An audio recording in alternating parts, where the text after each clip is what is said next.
علیہ وسلم کی سفر معراج کا تذکرہ چل رہا تھا۔ معراج کا جو سفر ہے یہ دو ناموں سے معروف ہے، دو سفر ہیں۔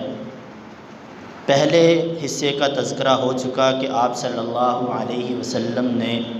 مسجد حرام سے مسجد اقصیٰ تک جو سفر کیا ہے، جس کو قرآن کریم نے اسریٰ کے لفظ سے تعبیر فرمایا ہے، سبحان الذی اسریٰ،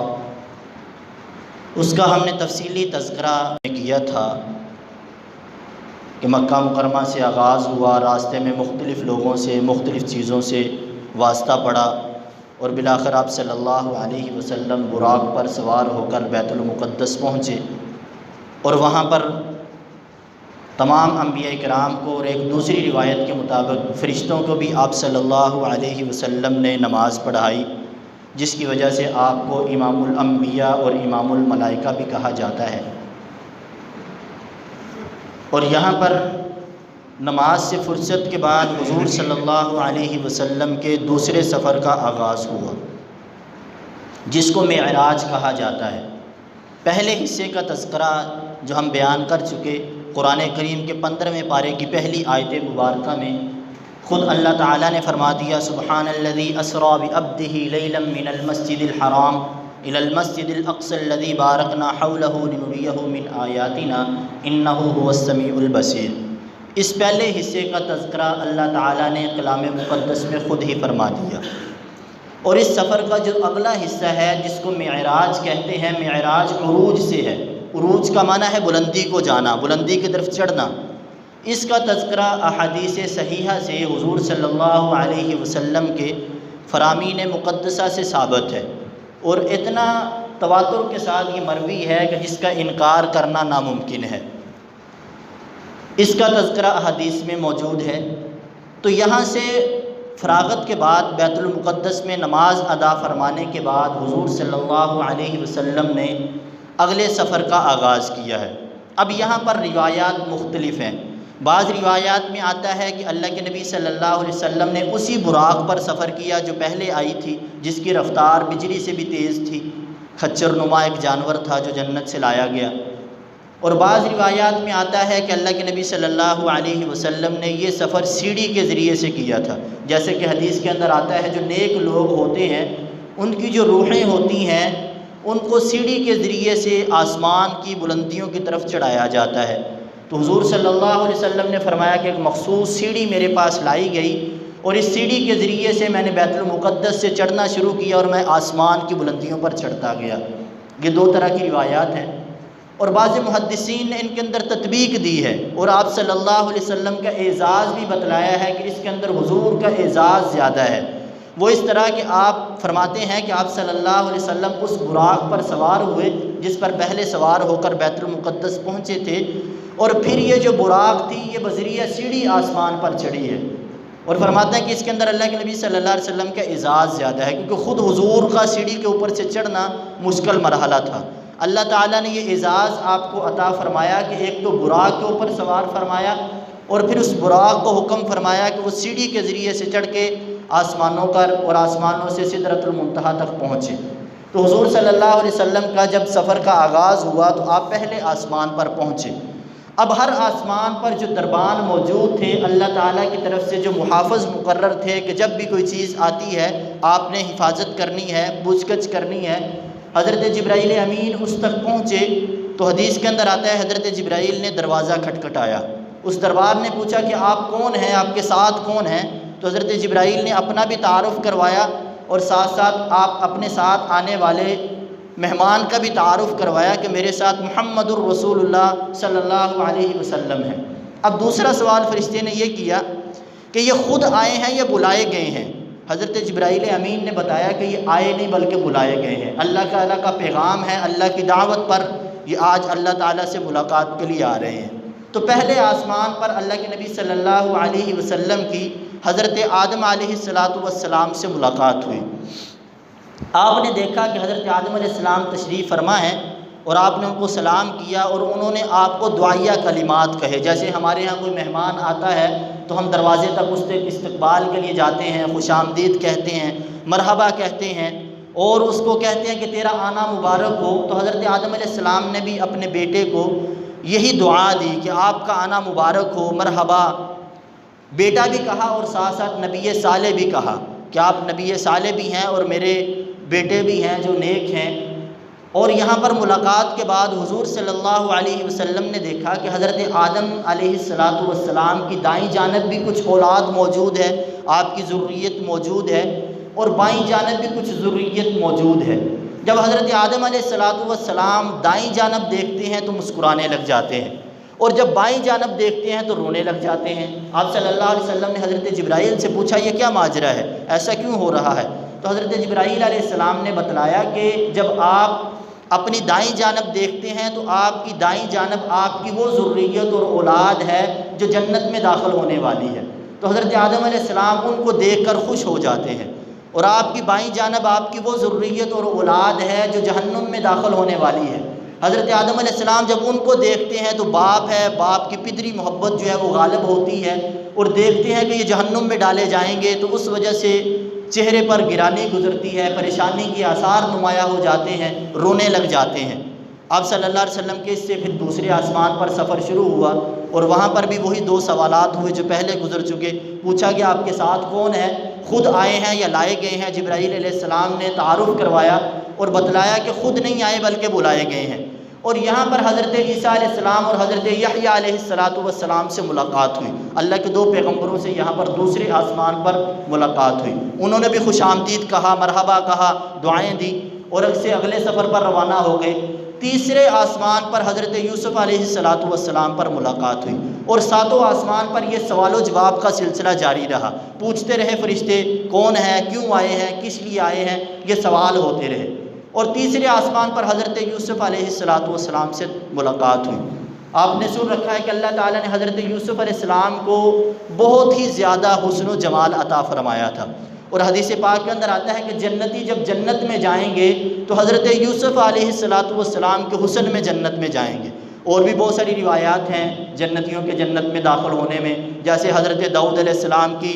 جو وہ خوش الحانی کا تذکرہ ہے کہ ان کو وہ آواز دی جائے گی جو داؤد الحانی ہے، کہ جس طرح حضرت داؤد علیہ السلام تلاوت فرماتے تھے، اور ان کو اللہ تعالیٰ نے ایسی آواز عطا فرمائی تھی کہ جب وہ تلاوت کرتے تھے تو پرندے تک مسخر ہو جاتے تھے، ٹھہر جاتے تھے۔ اور بھی بہت ساری روایات میں آتا ہے۔ تو یہ تمام انبیاء جن سے اللہ تعالیٰ نے ملاقات ہوئی، ان کے ساتھ اللہ کے نبی کی امت کا کوئی نہ کوئی تسلل تھا، کہ کوئی نہ کوئی واسطہ پڑتا تھا جن سے اللہ تعالیٰ نے آسمانوں پر ملاقات کروائی۔ اور چوتھے آسمان پر حضرت ادریس علیہ السلام سے ملاقات ہوئی۔ پانچویں آسمان پر حضرت موسیٰ علیہ السلام کے بڑے بھائی حضرت ہارون علیہ السلام سے ملاقات ہوئی۔ چھٹے آسمان پر حضرت موسیٰ علیہ السلام سے ملاقات ہوئی، سب نے یہ دعائیں دی، حال احوال لیے، دعا سلام ہوئی۔ اور آخری آسمان پر حضرت ابراہیم علیہ السلام سے بیت المعمور میں ملاقات ہوئی۔ حدیث میں آتا ہے کہ یہ بیت المعمور بالکل بیت اللہ کے اوپر ہے، اگر اوپر سے یہ کسی طرح خدا نخواستہ نیچے گرے تو بالکل بیت اللہ کے اوپر آ کر گرے گا۔ اور یہ فرشتوں کا طواف گاہ ہے، کہ جس طرح انسان زمین پر بیت اللہ کا طواف کرتے ہیں، اسی طرح سے آسمان کے فرشتے جو ہیں وہ بیت المعمور کا طواف کرتے ہیں، اور روزانہ 70,000 فرشتے اس کا طواف کرتے ہیں۔ اور اللہ کے نبی صلی اللہ علیہ وسلم نے ارشاد فرمایا جو ایک مرتبہ اس کا طواف کر لیتا ہے اب قیامت تک دوبارہ اس کی باری نہیں آئے گی، اس قدر طویل قصیر اللہ تعالیٰ نے فرشتے پیدا فرمائے ہیں۔ اب یہاں تک ساتوں آسمان پر پہنچے، حضرت ابراہیم علیہ السلام سے ملاقات ہوئی۔ وہاں پر بعض روایات میں یہ بھی آتا ہے کہ اللہ کے نبی صلی اللہ علیہ وسلم مسلمانوں کے وہ چھوٹے بچے جو بچپن میں دنیا سے رخصت ہو جاتے ہیں، ان کو وہاں پر قرآن کریم کی تعلیم دے رہے تھے، قرآن کریم سکھلا رہے تھے مسلمانوں کے بچوں کو۔ تو اب اللہ کے نبی صلی اللہ علیہ وسلم کے 7ویں آسمان سے پھر سدرۃ المنتہا جو اس سے بھی اگلا مرحلہ ہے، وہاں کا سفر شروع ہوا، اور اس تک حضرت جبرائیل علیہ السلام بھی ساتھ رہے۔ سدرہ کہتے ہیں بیری کے درخت کو، اور آتا ہے روایات میں کہ 7ویں آسمان سے اوپر ایک مقام پر بیری کا درخت ہے، وہاں پر جو ہے نیچے سے آنے والے جانے والے اعمال وہاں تک پہنچتے ہیں اور وہاں جا کر ٹھہر جاتے ہیں، پھر وہاں سے اوپر علیشین تک پہنچائے جاتے ہیں، اور اوپر سے جو اللہ کے فیصلے نیچے اترتے ہیں وہ بھی یہاں آ کر ٹھہر جاتے ہیں، اور پھر ان کو وہاں سے نیچے اتارا جاتا ہے۔ اس لیے اس کو 7 منتہا کہا جاتا ہے کہ نیچے سے جانے والے اعمال کی انتہا بھی وہی ہے، اوپر سے اترنے والے اعمال کی جو فیصلے ہیں ان کی انتہا بھی وہی ہے۔ اسی اعتبار سے یہ سدرۃ المنتہا کے نام سے معروف ہے۔ تو اللہ کے نبی صلی اللہ علیہ وسلم نے یہاں سے سدرۃ المنتہا تک کا سفر کیا، اور سدرۃ المنتہا پر اللہ کے نبی صلی اللہ علیہ وسلم فرماتے ہیں میں نے ایسی چیزیں دیکھیں، ایسی برکات دیکھیں، ایسی خوشبوئیں اور انوارات دیکھے جس کو الفاظ میں بیان نہیں کیا جا سکتا، اور ان کو دیکھنا بھی انتہائی انسان کے مشکل مرحلہ تھا۔ اور اس سے اگلا جو سفر ہے وہ صریح الاقلام کا ہے کہ اللہ کے نبی صلی اللہ علیہ وسلم اس سے پھر آگے پہنچے ہیں، اور آگے صریح الاقلام تک پہنچے۔ صریح الاقلام کہتے ہیں کہ قلم کے ساتھ جب آدمی لکھتا ہے تو اس لکھنے سے جو آواز پیدا ہوتی ہے اس کو صریح کہتے ہیں، اور اس تک آپ صلی اللہ علیہ وسلم پہنچے۔ اس سے معلوم ہوا کہ یہ جو انسان کی تقدیر لکھی جاتی ہے، جو فیصلے لکھے جاتے ہیں، وہ سدرۃ المنتہا سے بھی اوپر ہیں۔ تبھی کہا گیا کہ سدرۃ المنتہا کی طرف فیصلے اتارے جاتے ہیں لکھ کر، اور وہاں سے فرشتوں کی ڈیوٹی ہے کہ وہ آگے پھر وہ اپنا اپنا کام سر انجام دیتے ہیں۔ تو اللہ کے نبی صلی اللہ علیہ وسلم وہاں پر پہنچے، اور وہاں سے پھر حضرت جبرائیل علیہ السلام الگ ہو گئے، آگے جانے کی اجازت نہیں تھی۔ تو حضور صلی اللہ علیہ وسلم تھوڑے سے وحشت ناک ہوئے، پریشان ہوئے، اور جب پریشان ہوئے تو ایک آواز سنائی دی، کہنے والا کہہ رہا تھا ٹھہر جائیے، آپ کا رب ابھی عبادت کر رہا ہے، نماز پڑھ رہا ہے۔ اور یہ آواز حضرت ابو بکر صدیق رضی اللہ تعالیٰ عنہ کی آواز میں تھی۔ اللہ کے نبی صلی اللہ علیہ وسلم بڑے پریشان ہوئے، جب اللہ کی بارگاہ میں پہنچے اور جا کر دیگر چیزیں پوچھی، وہاں پر یہ بھی سوال کیا کہ میں جب آ رہا تھا تو فلاں مقام پر مجھے یہ آواز سنائی دی گئی، ابو بکر کی آواز میں سنائی دی گئی کہ ٹھہر جائیے، آپ کا رب نماز پڑھتا ہے۔ مجھے دونوں باتیں سمجھ نہیں آئی کہ آپ نماز کیسے پڑھتے ہیں، آپ تو خود معبود ہیں، آپ کی تو عبادت کی جاتی ہے، پھر آپ کا نماز پڑھنا کیسا ہے؟ اور دوسری بات، ابو بکر کی آواز مجھے سنائی دی گئی، کیا مجھ سے بھی قبل ابو بکر وہاں تک پہنچ گئے ہیں؟ تو اللہ تعالیٰ نے پھر دونوں باتوں کی وضاحت فرمائی۔ پہلی بات کی وضاحت یہ فرمائی کہ میں نماز یہ پڑھتا ہوں کہ میں کہتا ہوں سبحانی سبحانی، میری ذات پاک ہے، میری رحمت میرے غضب پر حاوی ہے، کہ میرا غضب جو ہے وہ میری رحمت کے اوپر کبھی بھی حاوی نہیں ہو سکتا، اور میرا نماز پڑھنا یہ ہے کہ میں آپ اور آپ کے بندوں پر رحمت بھیجتا ہوں، یہی میری نماز ہے۔ اور جہاں تک تعلق ابو بکر کی آواز کا ہے تو اللہ تعالیٰ نے ایک بات کی ایک مثال دے کر جو ہے وہ سمجھائی کہ حضرت موسیٰ علیہ السلام جب کوہ طور پر ہمارے ساتھ ہم کلام ہونے کے لیے آئے، جب انہوں نے کہا تھا کہ ہم آپ کی زیارت چاہتے ہیں، ہمارے ساتھ ہم کلام ہونے کے لیے آئے، تو ہم نے ان کو باتوں میں الجھایا۔ ہم نے پوچھا کہ موسیٰ تیرے ہاتھ میں کیا ہے؟ تو حضرت موسیٰ علیہ السلام نے کہا یا عصایا، یا اللہ یہ میری لاٹھی ہے، میں اس کے ساتھ بکریوں کے لیے پتے جھاڑتا ہوں، اپنے سفر کرتا ہوں۔ اللہ تعالیٰ نے فرمایا کہ جب ہم نے یہ سوال کیا، جیسے ہمارے ہاں کوئی بڑا ہوتا ہے، وہ دیکھتا ہے کہ چھوٹا ہے، اگر میں اس سے یوں ہی پوچھوں گا شاید ڈر کی وجہ سے بتا نہ سکے، وہ اس کے جسم پر کسی چیز کی طرف اشارہ کر کے پوچھتا ہے یہ کیا ہے؟ جب وہ بتلاتا ہے کہ یہ فلاں چیز ہے تو اس کی توجہ اس طرف چلی جاتی ہے۔ جب توجہ اس طرف جاتی ہے تو جس آدمی کا روب ہوتا ہے، دبدبہ ہوتا ہے، وہ ختم ہو جاتا ہے، اس کو یاد نہیں رہتا تو میں کس سے ہم کلام ہوں۔ اللہ تعالیٰ نے فرمایا کہ ہم نے موسیٰ علیہ السلام کو اس کی لاٹھی میں الجھایا، جب وہ اپنی لاٹھی میں متوجہ ہو گئے، لاٹھی کی طرف ان کی توجہ چلی گئی، پھر ہم نے ان سے کلام کیا تاکہ وہ ہماری بات کو سن سکیں، ان پر وحشت طاری نہ ہو جائے۔ اور جب آپ ہماری طرف آ رہے تھے تو آپ کے اوپر بھی وحشت طاری ہو گئی تھی، دبدبہ طاری ہو گیا تھا، تو ہم نے ابو بکر کی آواز میں ایک فرشتہ پیدا کیا، اس نے ابو بکر کی آواز پیدا کی، کیونکہ سب سے زیادہ جو انسیت ہے، سب سے زیادہ دنیا میں آپ کو جو محبت ہے وہ ابو بکر سے ہے، لہٰذا ہم نے ابو بکر کی آواز آپ کو سنائی تاکہ آپ کی توجہ ابو بکر کی طرف چلی جائے اور آپ کو سفر کرنا انتہائی آسان ہو جائے۔ تو اللہ تعالیٰ نے اس بات کی وضاحت فرمائی، اور اس کے بعد پھر حضور صلی اللہ علیہ وسلم جہاں اللہ تعالیٰ کا مقام تھا اور جہاں پر حضور اللہ تعالیٰ کا عرش تھا وہاں تک پہنچے، اور اللہ تعالیٰ سے ملاقات ہوئی، اللہ تعالیٰ کا دیدار ہوا۔ اور قرآن کریم سورہ نجم کے اندر اللہ تعالیٰ ارشاد فرماتے ہیں فَأَوْحَى إِلَىٰ عَبْدِهِ مَا أَوْحَىٰ، پھر ہم نے اپنے بندے کی طرف وحی کی جو وحی کرنی تھی۔ یہاں پر علماء نے ایک روایت نقل کی ہے، فرماتے ہیں کہ جب اللہ تعالیٰ سے ملاقات ہوئی تو اللہ تعالیٰ نے سوال کیا کہ آپ کو اپنی صفات میں سب سے زیادہ پسندیدہ صفت کیا ہے؟ تو حضور صلی اللہ علیہ وسلم نے عرض کی یا اللہ مجھے سب سے زیادہ جو پسندیدہ میری صفت ہے وہ عبدیت ہے، کہ میں آپ کا بندہ ہوں، یہ مجھے سب سے زیادہ پسند ہے۔ اسی وجہ سے اللہ تعالیٰ نے قرآن کریم میں جو اس سفر کا تذکرہ کیا وہاں پر رسول نہیں کہا، نبی نہیں کہا کہ نبی جی ہی، میں اپنے نبی کو اپنی طرف بلایا، رسول ہی اپنے رسول کو بلایا، بلکہ فرمایا سبحان الذی اسریٰ بعبدہ، اپنے بندے کو اپنی طرف بلایا، کہ اللہ کے نبی نے کہا تھا یا اللہ مجھے عبدیت سب سے زیادہ پسند ہے۔ ابدیت کی وجہ سے اللہ تعالیٰ نے اسی لفظ کو قرآن کریم کا حصہ بنایا اور قرآن کریم کا حصہ بنا کر اس واقعے کو تفصیل کے ساتھ بیان کیا۔ اب اس موقع پر اللہ تعالیٰ نے 3 چیزیں بطور خاص حضور صلی اللہ علیہ وسلم کو عطا فرمائی ہیں۔ سب سے پہلے نماز کا تحفہ عطا فرمایا، جس کی تفصیل آپ سب کے علم میں ہے۔ دوسرے نمبر پر سورۃ بقرہ جو ہے، اس کی جو 2 آخری آیات ہیں، آمن الرسول سے لے کر آخر تک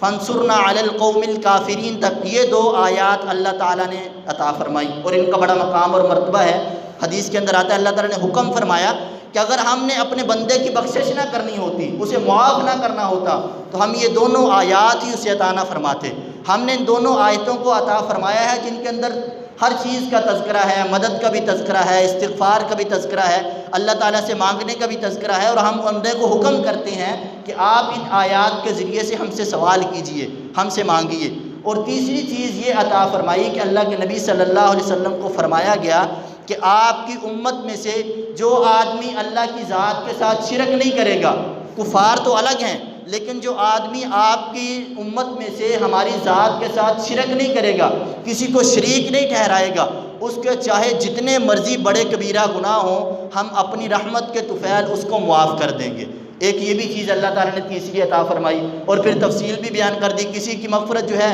وہ انبیاء کی شفاعت سے ہو جائے گی، کسی کی مغفرت جو ہے فرشتوں کی شفاعت سے ہو جائے گی، کسی کی مغفرت قرآن کریم اور احادیث کی شفاعت سے ہو جائے گی، اور کسی کی مغفرت اس کے خاندان کے نیک لوگوں کی برکت سے ہو جائے گی۔ جیسے حدیث کے اندر آتا ہے اللہ کے نبی صلی اللہ علیہ وسلم نے ارشاد فرمایا، جس نے اپنے خاندان میں کسی ایک بچے کو قرآن کا حافظ بنایا اور اس نے اس کے اوپر عمل کیا، تو اب اس حافظ کی وجہ سے اس کے خاندان میں ایسے 10 بندے جن پر جہنم واجب ہو چکی ہوگی، اللہ تعالیٰ اس کی شفاعت سے ان کو جہنم سے نکال کر جنت میں داخل کر دیں گے۔ اور دوسری روایت میں آتا ہے، اسی روایت کا حصہ ہے، حضور صلی اللہ علیہ وسلم نے ارشاد فرمایا، اور جس نے اس قرآن کریم کا عالم بنایا اپنے بیٹے کو، اپنے عزیز و اقارب میں سے کسی کو، تو اس عالم کی وجہ سے جس نے اس علم پر عمل کیا، اللہ تعالیٰ اس کے خاندان میں سے 70 بندوں کو جن پر جہنم واجب ہو چکی ہوگی، جہنم سے نکال کر جنت میں داخل فرما دیں گے۔ بہت بڑا مقام اور مرتبہ ہے۔ تو اللہ تعالیٰ نے فرمایا کہ ہم کسی نہ کسی ذریعے سے آپ کی امت کے جو لوگ ہوں گے جن سے گناہ ہو چکے ہوں گے، بڑے بڑے کبیرہ ان کے گناہ ہوئے ہوں گے، ان کو جہنم سے نکال کر جنت میں ضرور داخل فرما دیں گے، یعنی وہ دائمی طور پر جہنم میں نہیں رہیں گے، جہنم سے نکال دیے جائیں گے۔ اور یہیں پر اللہ تعالیٰ نے ایک اور بھی سوال کیا، اللہ کے نبی سے پوچھا کہ جبرائیل کا کیا مطالبہ ہے؟ حضور علیہ السلام نے عرض کی، یا اللہ مجھے تو علم نہیں ہے۔ تو اللہ تعالیٰ نے پھر وضاحت کی کہ جبرائیل نے جو مانگا تھا ہم نے وہ عطا کر دیا۔ بعد میں پوچھا گیا کہ وہ کیا تھا، وہ بتایا گیا کہ جبرائیل کا یہ مطالبہ تھا کہ مجھے آپ اتنی استطاعت دیں، مجھے اس بات کی اجازت دیں کہ کل قیامت کے دن جب امت محمدیہ پل صراط سے گزر رہی ہوگی تو میں نیچے اپنے پر بچھا دوں تاکہ ان کے لیے گزرنا آسان ہو جائے۔ اللہ تعالیٰ نے فرمایا کہ ہم نے جبرائیل کو اس کی بھی اجازت عطا فرما دی۔ تو یہ بھی آپ کی امت کا ایک اعزاز تھا۔ اب یہاں سے واپسی ہوئی، واپسی پر پھر حضرت موسیٰ علیہ السلام سے ملاقات ہوئی۔ موسیٰ علیہ السلام کا پھر وہ تکرار کہ آپ اتنی نمازیں لے کر آئے ہیں، اتنی نمازیں آپ کی قوم کیسے پڑھے گی، آپ واپس جائیں۔ اب یہ مقرر آنا جانا چلتا رہا، یہاں تک کہ نمازیں 50 سے کم ہو کر 5 تک رہ گئیں، اور اللہ تعالیٰ نے اعلان فرما دیا کہ جب آخری مرتبہ حضرت موسیٰ علیہ السلام نے کہا ایک مرتبہ پھر جائیں، حضور علیہ السلام نے ارشاد فرمایا کہ اب مجھے جاتے ہوئے شرم آتی ہے کہ 50 سے 5 رہ گئی ہیں، اب بھی میں اللہ سے جا کر کہوں کہ مزید تخفیف کر دیں، اب مجھے شرم آتی ہے۔ تو اللہ تعالیٰ نے آسمان سے غیب سے آواز دی کہ آج ہم اعلان کر رہے ہیں کہ نمازیں 5 ہیں لیکن ثواب 50 کا ہی ملے گا۔ دنیا کے اندر آپ کا جو امتی 5 نمازیں ادا کرے گا لیکن ہم اس کو 50 کا ثواب عطا فرمائیں گے۔ آپ صلی اللہ علیہ وسلم واپس پھر آئے، پھر بیت المقدس پہنچے اور وہاں سے اس سواری پر سوار ہوئے اور دوبارہ مکہ مکرمہ میں پہنچے صبح صادق کے وقت۔ اور جب صبح کے وقت آپ نے یہ واقعہ بیان کیا تو اب لوگ پریشان ہو گئے کہ اتنے تھوڑے وقت میں بیت المقدس میں ہم جاتے ہیں، 1 مہینے کا سفر ہے، اور یہ کہتے ہیں ایک ہی رات میں وہاں تک، وہاں سے 7ویں آسمان پر اس سے بھی آگے ہو کر واپس بھی آ گئے ہیں، یہ کیسے ہو سکتا ہے؟ بعض متحیر ہوئے، پریشان ہو گئے، حیران ہو گئے، بعض جو ہے وہ تالیاں پیٹنے لگے، مذاق اڑانے لگے، بعض حضرت ابوبکر کے پاس پہنچے، کسی نے کچھ کیا، کسی نے کچھ کیا، کسی نے کہا جی ہمیں علامت بتلائیں، آپ کے پاس کیا دلیل ہے کہ آپ اتنا لمبا سفر کر کے آگے ہیں؟ تو اللہ کے نبی صلی اللہ علیہ وسلم نے ایک واقعے کی طرف اشارہ فرمایا۔ آپ نے فرمایا کہ آپ کا فلاں قافلہ شام سے تجارت کر کے واپس آ رہا ہے اور فلاں مقام پر ان کا اونٹ گم ہو گیا تھا، میں نے ان کو بتلایا کہ آپ کا اونٹ فلاں جگہ پر چل رہا ہے جو گم ہو گیا ہے، لہٰذا جب وہ واپس آئے گا تو فلاں وقت میں وہ مکہ مکرمہ میں داخل ہوگا۔ اللہ کے نبی نے 3 دن کا ٹائم دیا کہ 3 دن کے اندر اندر وہ قافلہ مکہ مکرمہ میں داخل ہو جائے گا۔ اب انہوں نے دیکھا، انتظار کرنے لگے، تو اللہ کے نبی صلی اللہ علیہ وسلم نے جب ٹائم پورا ہونے والا تھا، یہاں پر آپ کا ایک اور معجزہ جو ہے وہ ظاہر ہوا۔ وہ معجزہ یہ تھا کہ یہ قافلہ لیٹ ہو گیا، ادھر سورج جو ہے تیسرے دن غروب ہونے کے قریب ہوا، لیکن حضور صلی اللہ علیہ وسلم پریشان ہوئے تو اللہ تعالیٰ سے دعا کی، تو اللہ تعالیٰ نے آپ کی دعا کی برکت سے سورج کو روک دیا۔ اس کو حبس شمس کہا جاتا ہے عربی کے اندر، اور یہ معجزہ حبس شمس کے نام سے ہی کتابوں میں معروف ہے کہ اللہ کے نبی صلی اللہ علیہ وسلم نے جب دیکھا کہ قافلہ ابھی تک نہیں پہنچا اور سورج اپنے غروب ہونے کی طرف پہنچ چکا ہے، بالکل قریب ہو گیا ہے، تو حضور صلی اللہ علیہ وسلم نے دعا فرمائی، اور اس دعا کی برکت سے اللہ تعالیٰ نے سورج کو روک دیا، اور سورج کو اتنی دور روکے رکھا جب تک وہ قافلہ مکہ مکرمہ میں داخل نہیں ہو گیا۔ اب وہ قافلہ مکہ مکرمہ میں داخل ہوا، وہ تمام جتنی علامات بتلائی تھیں، ان سے پوچھا کہ آپ کا اونٹ کہاں گم ہوا تھا، آپ نے غیب سے کون سی آواز سنی تھی، آیا اونٹ وہاں سے ملا یا نہیں ملا، انہوں نے تمام علامتیں بتلا دیں۔ تو وہاں ولید بن مغیرہ جو بہت بڑا کافر تھا، وہ کہنے لگا کہ انہوں نے ہم سب پر جادو کر دیا ہے، اور لوگ یہ کہتے ہوئے وہاں سے مجلس سے اٹھ گئے۔ تو یہ اللہ کے نبی صلی اللہ علیہ وسلم کے سفر کا اختتام یہاں پر ہوا، یہ دلیل دی۔ دوسری ایک دلیل بھی انہوں نے مانگی کہ آپ کہتے ہیں کہ ہم مسجد اقصیٰ میں گئے اور وہاں پر پھر انہوں نے سوال کیا وہاں دروازے کتنے تھے، کھڑکیاں کتنی تھی، فلاں چیزیں کتنی تھی، حالانکہ اللہ کے نبی صلی اللہ علیہ وسلم یہ دیکھنے نہیں گئے تھے۔ اب یہاں کوئی بندہ آتا ہے، نماز پڑھنے آتا ہے، باہر جا کر پوچھے جی آپ نے نماز پڑھی ہے کہ جی میں نماز جمعہ پڑھ کے آیا ہوں، وہ اس سے سوال کر لے جی مسجد کے حال میں پنکھے کتنے لگے ہوئے ہیں۔ اب اس بندے سے پوچھنے والا ہو میں پنکھے گننے تھوڑی گیا تھا، میں تو نماز پڑھنے گیا تھا، نماز پڑھ کے واپس آ گیا، اگر پنکھے گننا مقصد ہوتا تو میں پنکھے گن کر آتا۔ خیر حضور صلی اللہ علیہ وسلم واپس آئے، حضرت ابوبکر کے پاس لوگ پہنچے، جا کر سارا واقعہ بتایا، اور لوگوں نے کہا کہ اس کے بعد بھی آپ کہتے ہیں کہ اللہ کے نبی نے یہ سچ کہا ہے؟ تو حضرت ابوبکر صدیق رضی اللہ تعالیٰ عنہ نے فرمایا کہ میں اس بات کی بھی تصدیق کرتا ہوں، یہ تو ایک عام واقعہ ہے، میں تو غیب کی خبروں کی تصدیق کر رہا ہوں کہ آپ کے پاس وحی آتی ہے، جب ان کی میں تصدیق کر رہا ہوں تو اس میں تصدیق کرنے میں کون سی ملامت ہے؟ تو اسی وجہ سے حضرت ابوبکر کو صدیق کا لقب ملا، سب سے زیادہ سچا، کیونکہ ہر نبی کی تصدیق کی گئی، اور اللہ کے نبی صلی اللہ علیہ وسلم کے بعد کوئی نبی نہیں تھا جو آ کر حضور کی تصدیق کرتا، تو اللہ تعالیٰ نے آپ صلی اللہ علیہ وسلم کی تصدیق کے لیے ابوبکر کو صدیق بنا دیا، اور ابوبکر نے آپ کی تصدیق کی، اور اللہ کے نبی صلی اللہ علیہ وسلم نے اس کے بعد آپ کو صدیق کا لقب عطا فرمایا۔ جس طرح آپ عتیق تھے کہ آپ پیدا کیے گئے کہ آپ کو آگ سے بالکل دور کر دیا گیا، آپ کو جہنم کی آگ نہیں چھو سکے گی، اسی وجہ سے ابو بکر کو صدیق اکبر کہا جاتا ہے کہ آپ دنیا کے اندر امام الانبیاء کے بعد، انبیاء کے بعد سب سے زیادہ جس نے سچائی کا درس دیا وہ ابو بکر صدیق کی ذات ہے کہ آپ رضی اللہ تعالیٰ عنہ سے بڑا سچا کوئی نہیں تھا، ہر چیز کو برداشت کیا، سب کچھ کیا، لیکن حضور صلی اللہ علیہ وسلم کی تصدیق کے معاملے میں نہ کسی سے دلیل مانگی، نہ کسی سے کسی معجزے کا جو ہے وہ سوال کیا، کوئی چیز نہیں مانگی، بغیر کسی حجت کے، بغیر کسی قیل و قال کے اللہ کے نبی صلی اللہ علیہ وسلم کی تصدیق کر دی۔ تو قرآن کریم کے اندر اس سفر کو جو ہے سفر اسرا کہا جاتا ہے، اور میں نے اس کی وضاحت کر دی کہ اس سفر کے 2 حصے ہیں۔ پہلا حصہ مسجد حرام سے لے کر مسجد اقصیٰ تک ہے، اس کو اسرا کہا ہے قرآن کریم نے، سبحان الذی اسرا، اور دوسرا حصہ جو ہے وہ مسجد اقصیٰ سے لے کر اللہ تعالیٰ کی ملاقات تک، وہاں سے واپسی سے پھر مسجد اقصیٰ تک، اس سفر کو معراج کہا جاتا ہے۔ اور آپ صلی اللہ علیہ وسلم کا یہ علماء نے لکھا ہے، محدثین فرماتے ہیں کہ حضور کی 2 خصوصیتیں ایسی ہیں جس کی وجہ سے اللہ تعالیٰ نے آپ کو تمام انبیاء پر فضیلت عطا فرمائی ہے۔ پہلی خصوصیت یہی سفر معراج ہے کہ یہ اور کسی نبی کو نہیں عطا کیا گیا، کسی نبی کو نہیں کروایا گیا، یہ حضور صلی اللہ علیہ وسلم کا معجزہ ہے۔ اور دوسری خصوصیت یہ ہے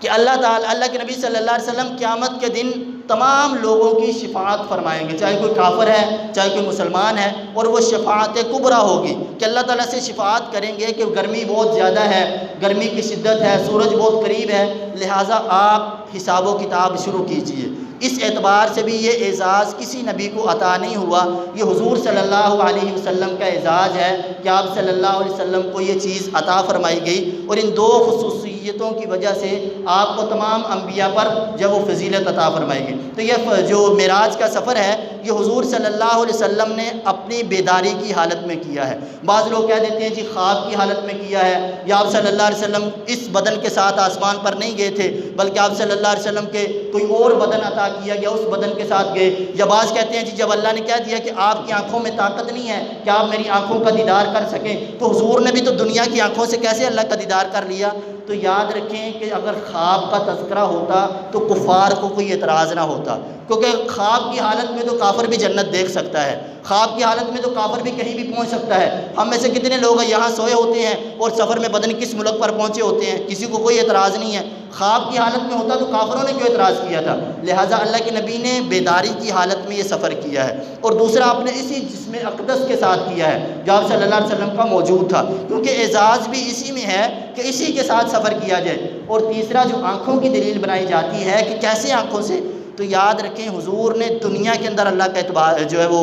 دیدار نہیں کیا، بلکہ اس دنیا سے مبرہ ہو کر اللہ کے پاس پہنچے ہیں اور وہاں جا کر اللہ تعالیٰ کا دیدار کیا ہے۔ اور احادیث صحیحہ سے، احادیث متواترہ سے یہ جو ہے سفر ہے معراج کا یہ ثابت ہے، لہٰذا اس کا انکار کرنا بندے کو کفر تک لے جاتا ہے۔ آج کل نئے نئے فتنے ہیں، نئے نئے انداز میں دین اسلام کا انکار کیا جا رہا ہے، حضور صلی اللہ علیہ وسلم کے معجزات کا انکار کیا جاتا ہے، عقلی دلائل انسان کے ذہن میں ڈال کر انسان کو الجھا دیا جاتا ہے کہ یہ بات عقل تسلیم نہیں کرتی۔ تو یاد رکھیں جو بات عقل میں آئے گی ہم نے وہ بھی ماننی ہے، اور جو بات عقل میں نہیں آئے گی ہم نے وہ بھی ماننی ہے، کیونکہ ہماری عقل دین کے تابع ہے، دین ہماری عقل کے تابع نہیں ہے۔ حضرت علی کا مشہور مقولہ میں نے پہلے بھی کئی دفعہ سنایا ہے، حضرت علی فرماتے ہیں کہ اگر دین عقل کے تابع ہوتا تو عقل یہ مطالبہ کرتی ہے کہ مسا جو ہے وہ موزوں کے نیچے کیا جائے، کیونکہ موزہ گندا نیچے سے ہوتا ہے، لیکن ہم نے عقل کی بات نہیں ماننی، ہم نے شریعت کی بات ماننی ہے،